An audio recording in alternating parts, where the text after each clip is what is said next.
Ya, salam sehat, salam sejahtera bagi kita semua. Pada kesempatan kali ini kita akan belajar ya materi terkait dengan desain interface rekam medis elektronik. Nah, pada mata kuliah ini nantinya mahasiswa akan diberikan kemampuan akhir ya, yang sebagai harapan nantinya yang eh, penjelasannya adalah mampu menghasilkan user interface rekam medis elektronik pada fasilitas pelayanan kesehatan. Kemudian pengalaman belajar mahasiswa nantinya mahasiswa dapat mendesain user interface rekam medis elektronik atau RME. Lanjut ke formulir rekam medis ya, teman-teman di sini harus tahu dasarnya dulu ya. Jadi mendesain rekam medis elektronik itu kita ada dua ya. Jadi dari berdasarkan rekam medis manual ya berupa kertas dan berdasarkan dari rekam medis elektronik yang sudah ada ya, yang dikembangkan ya, sehingga nanti user interface ya atau tampilan ya bagi user dapat digunakan semaksimal mungkin seperti itu. Kemudian di sini formulir rekam medis ini ya yaitu menurut Huffman ya, formulir yang efektif harus memenuhi aspek desain yang sesuai dengan kebutuhan. Ya, terdiri dari yang pertama ada anatomi ya, komponen anatomi, komponen fisik dan komponen isi. Nah, ini merupakan susunan komponen dari formulir, khususnya yang formulir berupa kertas nantinya. Kemudian dari aspek anatomi ini terbagi menjadi beberapa bagian. Yang pertama ada kepala atau heading, yaitu ada judul, nama organisasi, nomor formulir, tanggal penerbitan, halaman. Kemudian ada juga dari komponen mod pendahuluan ya. Pendahuluan ini terkait dengan tujuan dari formulir ya. Biasanya terdapat pada judul formulir itu sendiri. Contohnya apa? Ya, contohnya resume medis ya, atau hasil laboratorium ya.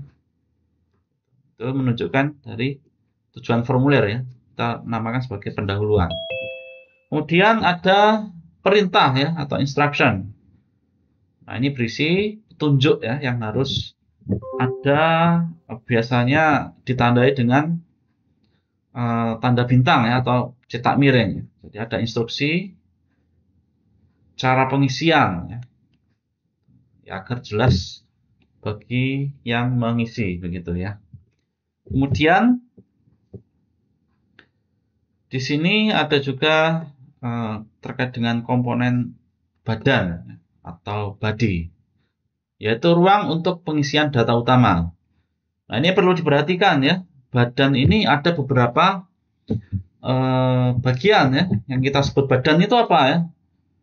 Nah, ini mungkin sering salah ya teman-teman ya. Nantinya keliru dengan namanya aspek isi. Padahal badan dalam bagian anatomi berbeda dengan isi ya, aspek isi. Nanti aspek isi akan ada sendiri ya. Kalau badan ini itu lebih kepada yang ada dalam formulir tersebut ya, susunan yang ada dalam formulir tersebut. Contohnya apa? Margin ya. Ada margin, ada font, ada size ya, ukuran kertas, ada rules ya, terkait rulers ya, terkait dengan garis ya.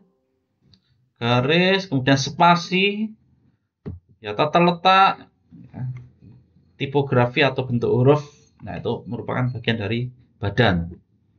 Selanjutnya ada namanya penutup ya, atau closing, yaitu ruang untuk tanda tangan atau autentikasi ya. Ya, di bawah bagian bawah itu ada penutup, yaitu berupa tanda tangan dokter atau DPJP ya, atau mungkin perawat sendiri ya. Nah, itu mungkin ada ya terkait dengan tanda tangan lah ya. Biasanya di penutup. Ya, kemudian selanjutnya ada aspek fisik ya, teman-teman ya. Jadi aspek fisik ini banyak sekali ya terkait dengan ya yang nampak di dalam suatu dokumen atau berkas rekam medis. Yang nampak apa? Nah, ini ya, ada dari aspek warna. Nah, warnanya bagaimana ya? Jadi warna ini pemilihannya ya harus dapat mudah dibaca ya. Nah, jadi kita perlu menggunakan warna-warna yang sesuai ya, yang ada dalam rekam medis. Maksudnya yang sesuai bagaimana ya? Yang jelas, yang mudah terbaca. Katakanlah warna hitam ya, belakangnya putih ya, backgroundnya putih, itu masih bisa dibaca ya. Tapi kalau warna gelap sama warna gelap, nah itu sulit dibaca ya. Contohnya warna hitam dan warna coklat ya, itu jelas ya sulit ya untuk dibaca. Jadi harus ada pewarnaan, ini harus efektif juga ya. Kuning dengan hitam ya, masih bisa ya, karena ada warna cerah dan ada warna gelap. Ya, jadi untuk warna ini kalau menurut filosofi ya minimal dalam suatu desain ya itu pilihan warna itu ada minimal 3 ya, yang mungkin akan mudah di secara estetika ya, 3 warna ini kan menjadi satu kesatuan yang memberikan tampilan yang elegan, gabungan dari 3 warna. Misalnya tulisannya warna hitam ya, backgroundnya warna putih, kemudian di bagian bingkai misalnya ya ada warna biru katakanlah. Itu mungkin akan lebih estetik atau gabungan dari beberapa warna gitu ya. Nah, warna-warna ini juga nantinya mengandung filosofi ya. Jadi setiap warna itu ada arti sendiri ya. Ya biasanya warna hitam ini identik dengan warna-warna misterius ya atau mistis. Kemudian warna kuning lebih ke spirit ya atau semangat ya, warna kuning. Warna putih apa? Suci gitu ya. Warna merah berani katakanlah ya.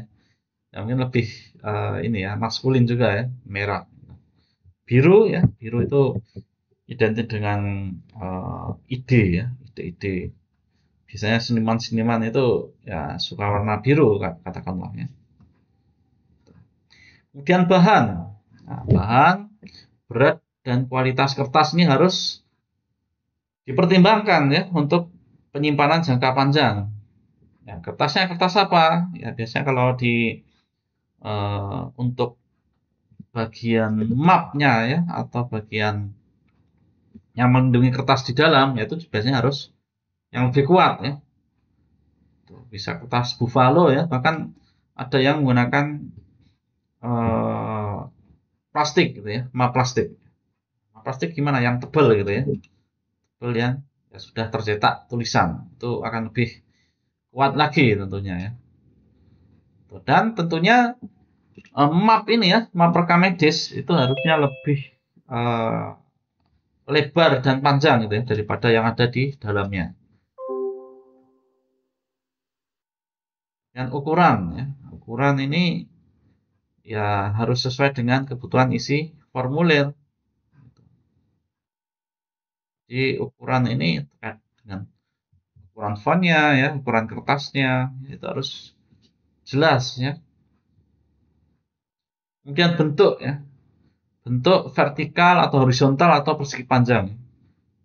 Nah, ketika pemilihan bentuk ini ya, itu kita juga harus menyesuaikan dengan cara menulisnya ya, di dalam suatu map ya. Ketika map itu ya ditegakkan secara vertikal ya, artinya ya vertikal ini ketika rak itu jika bekas rekam medisnya diambil itu harus terbaca dengan jelas nomor rekam medisnya ya. Jadi ya otomatis kalau penyimpanannya vertikal Ya kertasnya juga harus mengikuti ya, jadi harus eh, vertikal juga ya, horizontal ya juga sama ya, juga harus vertikal juga ya, dari atas ke bawah gitu biasanya ya kalau dalam rekam medis. Ya ini perlu diperhatikan juga ya, komponen-komponen fisik ini ya. Warna itu juga nantinya juga ada penomorannya sendiri ya kalau dalam rekam medis ya. Nanti teman-teman coba buka ya di materi yang lain ya. Bisa cari di internet ya. Pewarnaan pada nomor rekam medisnya itu ada identifikasinya tersendiri nantinya ya. Oke, next aspek fisik.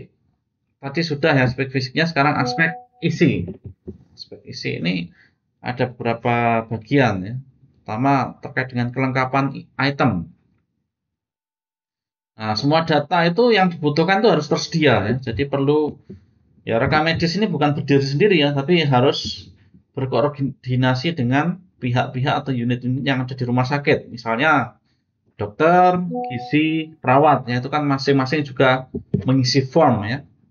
Nah, dari situ ya perlu ya untuk menyelaraskan ya terkait dengan isi dari rekam medis ya pada masing-masing unit. Nah, ini termasuk dengan kelengkapan item. Terminologi data.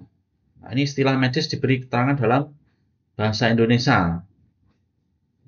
Ya, ini istilah-istilah medis ini juga ya terkait dengan ini ya, medis ya, data medis ya. Namanya terminologi data itu istilah-istilah itu harus jelas ya terminologi data. Oke, ada istilah ya, ini istilah lebih umum ya sifatnya ya. Jelaskan istilah sulit dengan bahasa mudah dipahami ya. Jadi nggak bertele-tele ya, istilahnya harus ya singkat gitu ya. Dan harus mewakili ya dengan bahasa orang, bahasa-bahasa yang mudah dipahami seperti itu.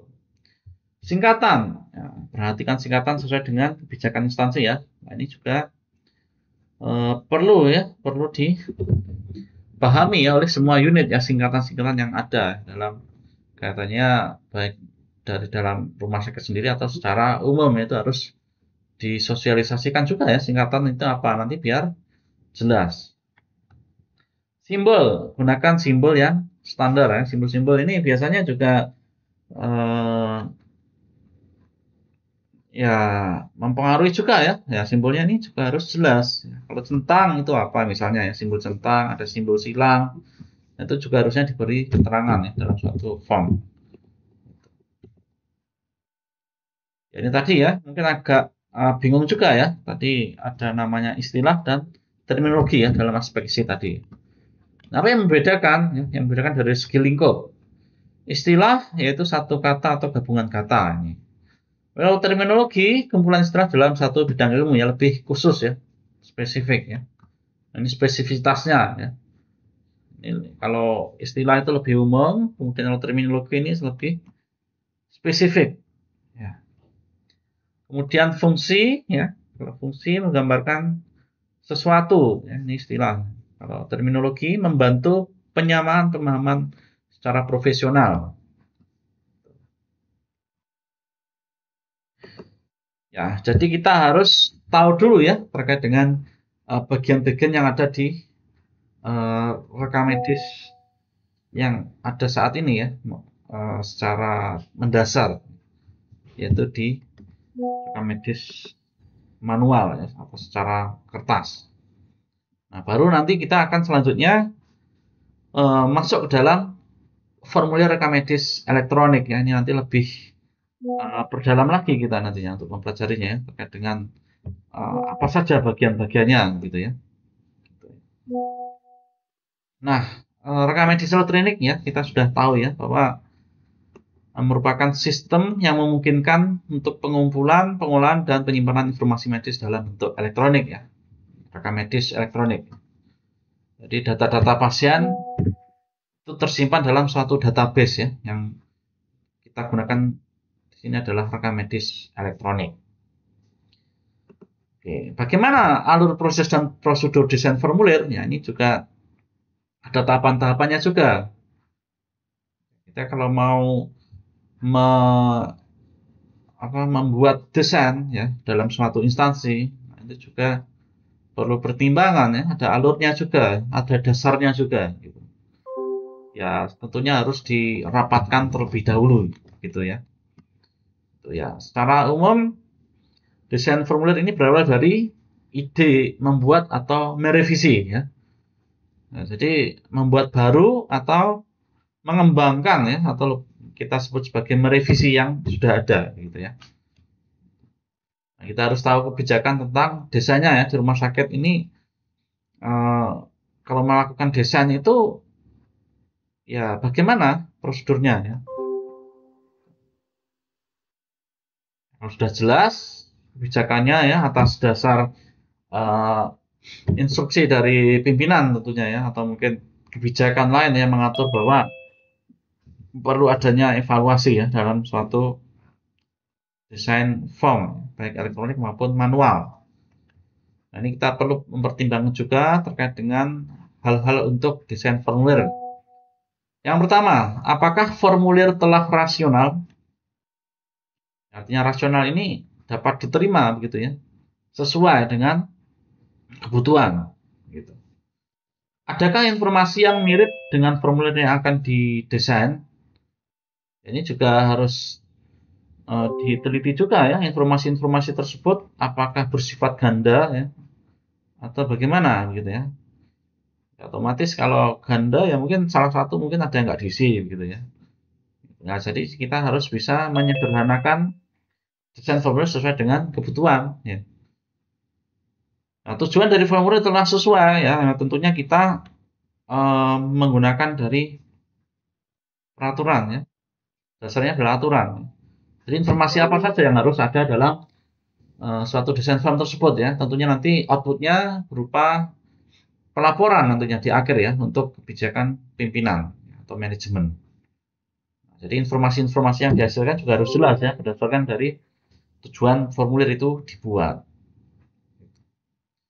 Nah, setelah itu diskusi dengan unit kerja ya, bagian sistem informasi rumah sakit ya. Ini kalau dikembangkan ke elektronik ya harus terlibat ya pihak IT-nya, pihak sistem informasi rumah sakit atau pihak vendor juga ya, kalau nggak ada sistem ini ya dalam IT dalam rumah sakit ya bisa juga menggunakan vendor gitu. Untuk tim dari panitia rekam medis yang bertanggung jawab untuk melakukan pengembangan. Jadi setiap unit ya rekam medis jelas harus terlibat ya. Kemudian unit-unit juga nanti harus dilibatkan juga yang menggunakan form atau desain form yang akan diperbarui nantinya.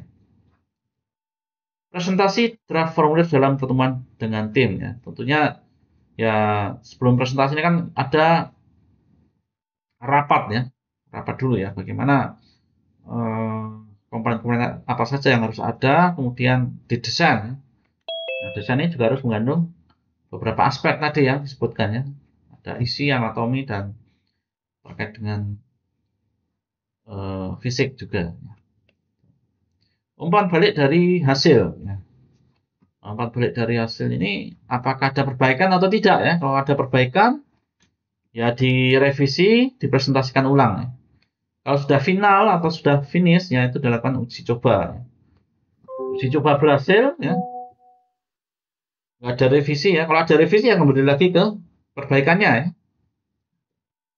Dan pengadaan setelah uji coba ya di pengadaan ya. Pengadaan, implementasi formulir baru atau hasil revisi, kemudian gunakan formulir baru dengan lakukan evaluasi formulir ya. Ya tentunya pasti ada evaluasi di saat penggunaan nantinya.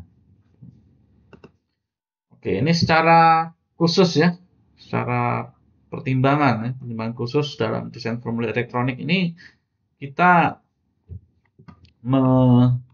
melakukan ini ya pengamatan terkait dengan format atau layout layar ya, dan hasil cetakan atau outputnya ya.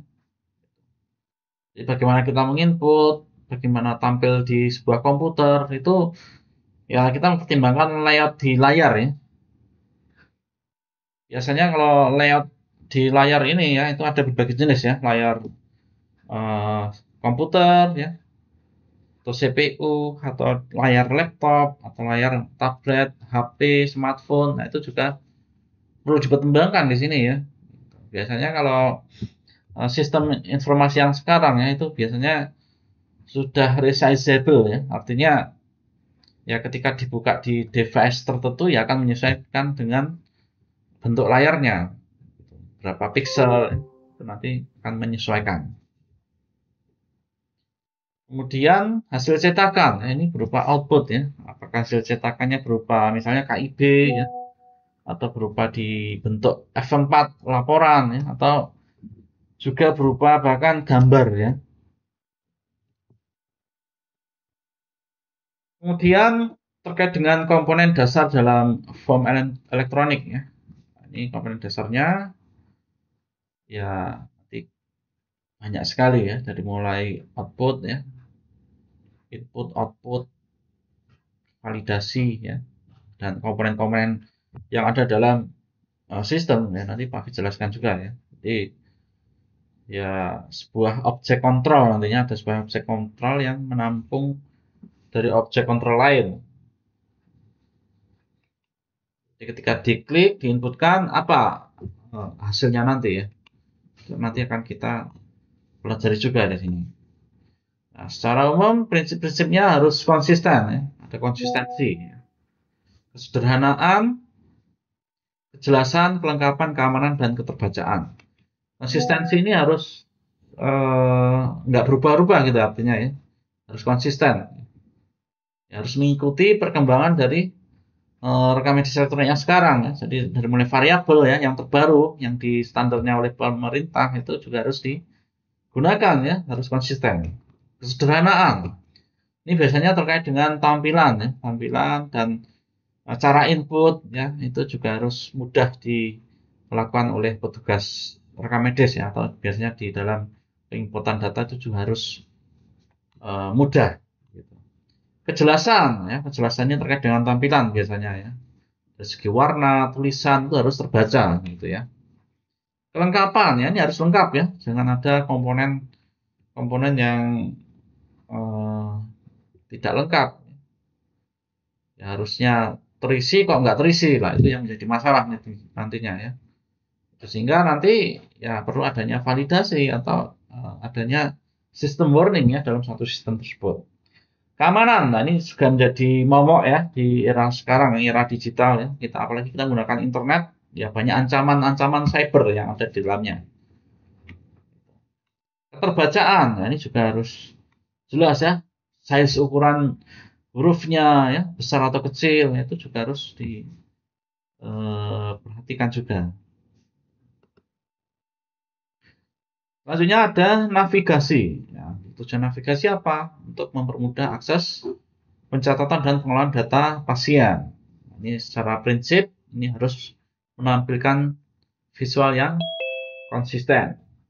Kemudian penggunaan icon dan tombol intuitif ya, artinya ya tombol ini mudah diklik ya, mudah dicari juga ya. Tata letak yang jelas dan mudah dipahami ini juga ya ketika ingin mencari tombol hapus atau tombol save ya, tombol si edit juga ya itu harus posisinya juga harus jelas ya, jangan sampai uh, kita mencari ya sulit, sulit untuk mencari ya. Oke, selanjutnya ada input ya. Tujuan input ya untuk memastikan data pasien tercatat secara lengkap ya, akurat dan terstruktur. Ini ada komponen input, proses, output ini bagian dari sistem jelas ya. Jadi yang input di dalam desain interface ini nantinya juga harus ya paham ya apa saja komponen-komponen input.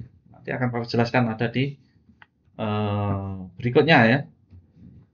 Jadi prinsip-prinsip yang harus diperhatikan ya. Yang pertama penggunaan menu drop down ya, input text terstruktur dan penggunaan tombol pilihan ini juga ya harus jelas nantinya. Kemudian validasi ya, yang tadi disebutkan ya bahwa agar input itu berjalan secara maksimal, ya artinya nggak ada komponen yang kosong, ya. Itu juga perlu adanya validasi ya. Karena validasi ini juga kaitannya sangat luas ya. Saat menginputkan atau validasi dari manajemen ya, manajemen yang melakukan validasi atau dari sistem sendiri ya melakukan validasi gitu ya. Nah, tujuannya apa? Yaitu untuk memastikan keakuratan, kelengkapan, dan konsistensi data yang dimasukkan. Prinsip-prinsipnya yaitu penggunaan validasi secara otomatis ya. Ya harusnya kalau sistem itu harus mudah digunakan ya, otomatis ya. Kecuali kalau butuh pertimbangan yang dari pihak pimpinan atau manajemen ya, itu validasi yang kaitannya dengan mungkin izin keluar ya, katakanlah ya, atau ada bahkan validasi dari pasien itu sendiri gitu yang perlu akses dari beberapa user itu ya validasinya beda ya. Belum ya nggak harus otomatis gitu. Disesuaikan dengan kebutuhan. Tampilan pesan kesalahan yang jelas ya ini tadi ya secara otomatis. Penggunaan input terstruktur ya. Jadi ya dari atas ke bawah itu harus urut ya. Jadi mulai dari nama ya. Nama itu wajib isi enggak ya? Tentunya wajib ya. Kemudian kalau eh, ya identitas itu juga wajib ya harusnya. Kemudian output. Ya, output tujuannya adalah untuk menyajikan informasi pasien secara jelas, akurat, dan mudah diakses oleh tenaga medis serta pihak terkait dalam pelayanan kesehatan. Jadi output ini ya bagaimana hasil input ya itu tampil dengan maksimal. Artinya secara prinsip desain ini juga harus ya menyesuaikan ya, dengan kebutuhan serta estetika ya, dalam penggunaannya ya. Kemudian tampilan yang mudah dibaca ya, tampilan visual yang konsisten, tata letak yang jelas dan mudah dipahami ini merupakan prinsip-prinsip. Kemudian, nah ini komponen-komponen yang biasanya kita gunakan ya dalam mendesain suatu aplikasi ya. Ada komponen-komponen untuk input ya. Jadi yang pertama ada text field ya. Nah ini kolom input ya misalnya nama atau eh, nama belakang ya, atau bisa biasa juga kota kota tempat lahir gitu ya. Itu kita namakan text field ya. Hanya ada satu baris saja yang diinputkan. Kemudian ada namanya bagian label. Label ini ya terkait dengan tulisan. Tulisan yang ada dalam sistem itu sendiri ya. Selanjutnya ada namanya radio button. Sebenarnya seperti ini ya. Nah, radio button ini ya digunakan untuk menyediakan pilihan ya. Jadi pilihan yang harus dipilih user itu hanya boleh satu pilihan, ya. Nggak boleh lebih dari satu. Kemudian, nah ini mungkin hampir sama dengan radio button ya. Tapi kalau checkbox ini itu bisa dipilih lebih dari satu ya. Jadi kita kalau memilih atau mencentang ya, ini bisa lebih dari satu ya, atau bahkan semua juga bisa. Kemudian ada namanya submit button. Nah, submit button ini ya ini ya tombol ya, tombol yang biasanya kita gunakan biasanya untuk eh, menyimpan ya. Submit button. Kemudian ada text area. Ini lebih bentuknya lebih lebar ya. Ya hampir sama dengan text field ya fungsinya. Tapi kalau text area nih biasanya untuk mengisi data yang lebih panjang gitu ya. Contohnya apa? Ya alamat gitu ya. Alamat bisa diisikan lebih panjang. Kemudian select ya. Select ini untuk memilih ya dari beberapa pilihan ini harus dipilih salah satu ya, nggak boleh semuanya dipilih. Ini kita menggunakan select ya. Ada juga multiple selection ya. Multiple selection ini digunakan untuk memilih lebih dari satu pilihan ya, bisa dua, bisa tiga, atau bahkan semua itu juga bisa dipilih. Ini namanya multiple selection. Kemudian ada data list. Ya, data list ini bentuknya hampir sama dengan text field ya, tapi dia ketika kita inputkan ya, inputkan huruf ya, nanti akan otomatis muncul ke bawah. Ya, mungkin itu ya untuk tombol-tombol yang ada dalam suatu tampilan desain interface ya. Biasanya digunakan dalam aplikasi website ya, tadi yang Pak jelaskan. Nah, jadi kita dapat memilih ya mana yang tepat ya, yang digunakan untuk inputan yang menyesuaikan dengan kebutuhan ya. Ketika nama ya jelas tuh berupa text field. Atau mungkin tanggal lahir ya, tanggal lahir itu biasanya ada tipenya adalah date ya. Artinya ketika diklik ya nanti akan muncul tampilan berupa tanggal ya. Ya banyak cara ya untuk menampilkan tanggal ya. Jadi ya tentunya kalau tanggal itu harus sudah fix ya. Fix nggak bisa memilih eh, di luar format tanggal gitu.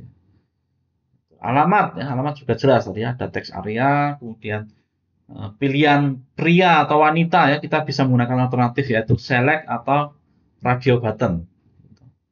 Atau juga kita bisa menggunakan untuk pilihan ya, pilihan lebih dari satu, ya contohnya apa? Hobi ya.